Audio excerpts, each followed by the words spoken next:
Hi, today I'm going to show you how to implement QuickSort algorithm using Java. Remember, we already explained this algorithm very well. If you miss it, you can just click on the link on the top right corner of the video and it will take you on the video where we explain how the QuickSort algorithm works. Today, we are going to implement it using Java. Too much talking, let's get started. The first thing that we are going to do is creating a class that we call QuickSort.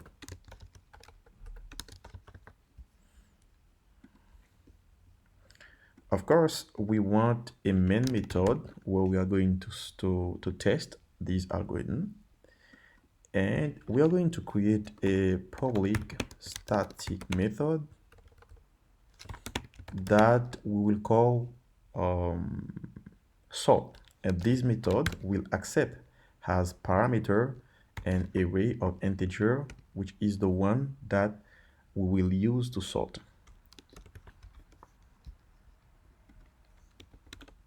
Great. And secondly, we need another private method. We'll consider this method as a utility method. It is the one that will help us to sort our array. We can also call this method sort because it's not going to have the same signature. And this method will accept three parameters. The first parameter is the array that we would like to sort. The second parameter is the lower bound of the array. The lower bound of an array is the index of the first element of this array. So we know that by convention, the lower bound of all the arrays is 0. Okay, so it's gonna be 0. And the upper bound, we're gonna need a third parameter, which is gonna be the upper bound of the array. And as we know, because the lower bound of the array starts with 0, so the upper bound, which is the index of the last element, is gonna be the length of the array minus 1.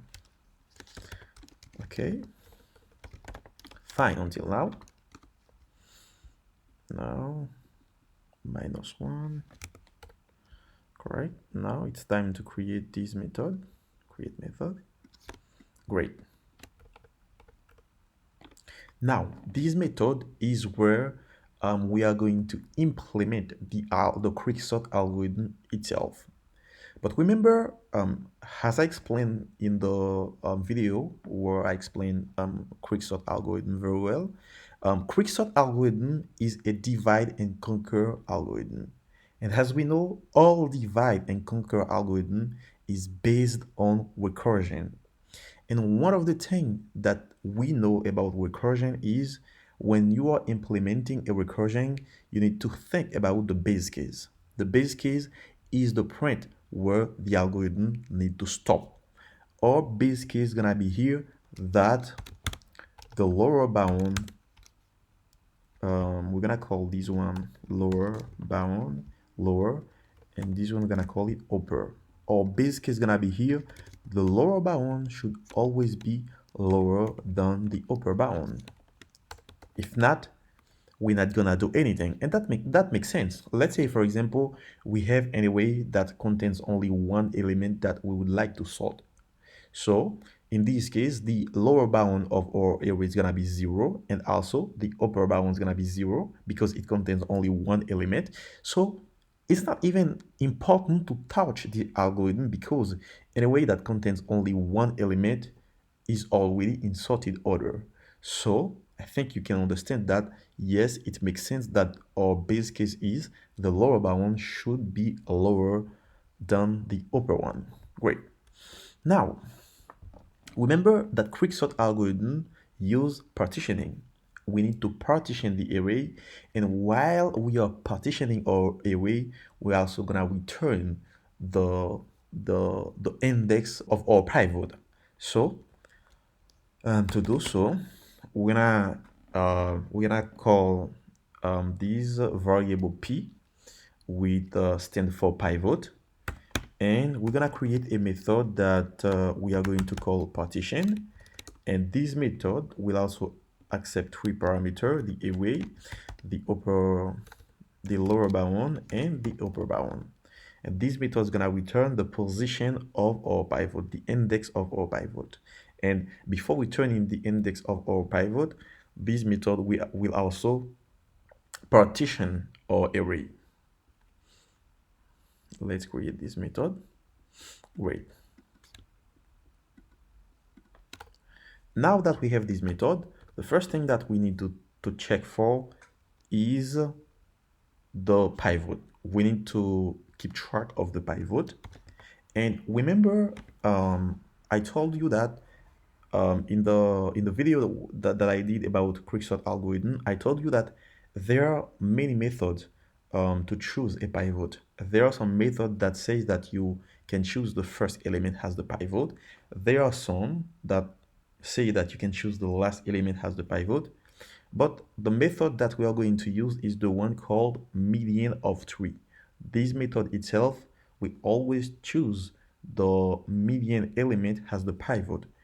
And the first thing that we need to do is to find out the position of the median. And to find out the position of the median, we're gonna call it M. And as we know, to find out the position of our median, it is the lower bound, okay, plus the upper bound divided by 2. And that makes sense. Let's say, for example, we have an element of an array of size 3 that contains 3 elements. In this case, the lower bound will be 0 and the upper bound will be 2. Now, if you say lower bound, which is 0 plus 2 divided into 2, it's gonna give us 1. In this case, the element that is located at the position 1 is the median. And as you can see, if an array has 3 elements, so the element at the index 1 is at the center, okay? It is at the center of the array. So this is the logic of the median of 3 method. So I think that makes sense for you. Great. So now that we find out the median, we can pick our pivot. The second thing that we're gonna do, we're gonna pick our pivot, and our pivot, we're gonna call it pivot, okay?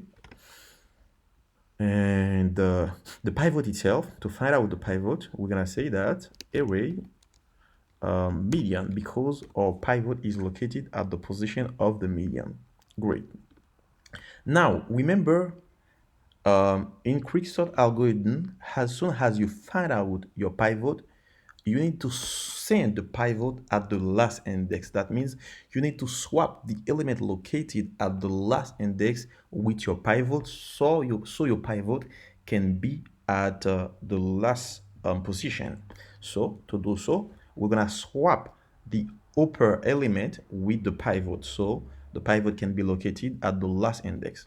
Let's see how we do that. We're gonna create a method called swap, and this method is gonna accept our array. It's gonna also accept the position of the pivot, which is M. Remember, there is the pivot and there is the position of the pivot. The position of the pivot is M, and the pivot itself can be any element located at M. And the upper is the position of it is the last index of our array. Okay, we're gonna swap them. Let's create the swap method.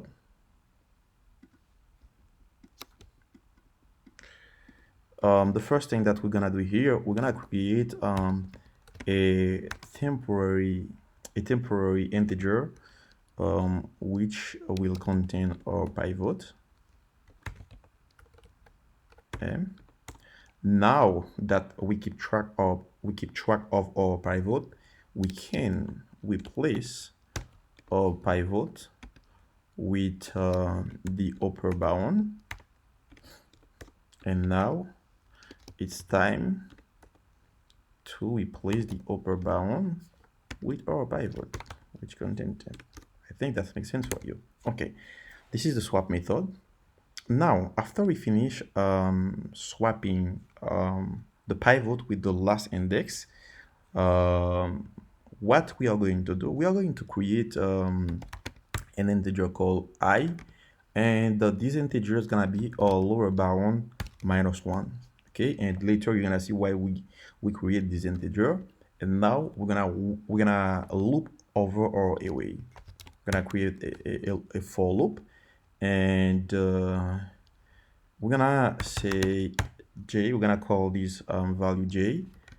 This j is gonna start at the lower bound. Remember, we're not gonna stay. We're not gonna say we're gonna start with 0.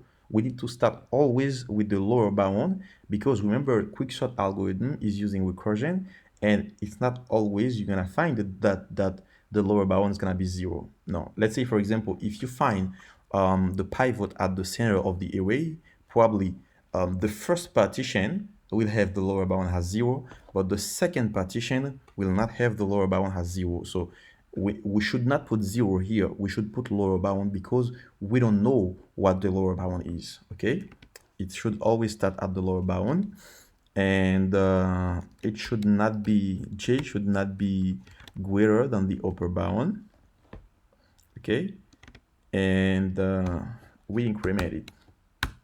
Okay, now what we do is we need to always check if the element at the position j is lower than our pivot. So if it is lower than our pivot, we need to swap it, so we can group all the elements that are lower than the pivot in a position. And as soon as we keep all the elements that are lower than the pivot in a position, so all the elements that are greater than the pivot is gonna stay in a position by themselves. Now the pivot will find, we will finally partition our array into 2 parts, because remember here, the objective of this method is to partition our array into 2 parts. On the left side, we have elements that are lower than the pivot, and on the right side, we need to have elements that are greater than the pivot. And this is what we are doing here. We say if the element at the j position is lower than the pivot itself, not the position of the pivot, but than the pivot itself, what we do, we increment this I, because this I is like a pointer that we have to keep track of the last element that we swap, and we increment the I, and we swap I with, okay, remember, okay, as soon we swap I with this element, okay, with j. Great, I think that makes sense for you. Now after we're done doing the swapping that we are doing, now it's time to do a last swapping. And this one, what we are going to do, we're gonna swap the element at the position I +1 with the upper. And what is the objective of this swapping? The objective of this swapping is to return to pivot that, remember here, we send the pivot to the last index. Now, after we done partitioning, remember we are done partitioning here. After we done partitioning here, it is time to return.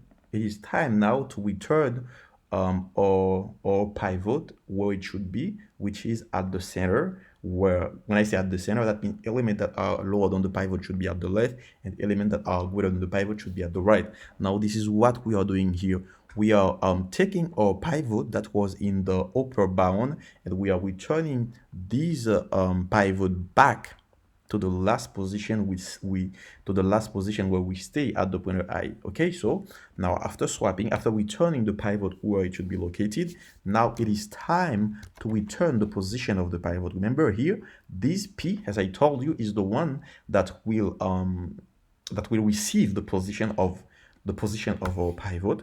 So when I say the position, that means the final position of the pivot, because remember, after every pass, we should find out the final position of this specific pivot. And now we return this final position, not I plus 1. Yeah, the I plus 1 will be the final position of this specific pivot. And after we are done partitioning, now it is time to do recursion. And how we do that? We repeat the sort method recursively. And what we do is we say sort. Okay, we call this sort method recursively. And how we do that? Okay, the first thing is we start from the lower bound to P, that means the position of the pivot. And we also do that from P plus 1 to the upper bound. Okay, that's kind of beautiful. And now let's test this method to see if everything is working fine.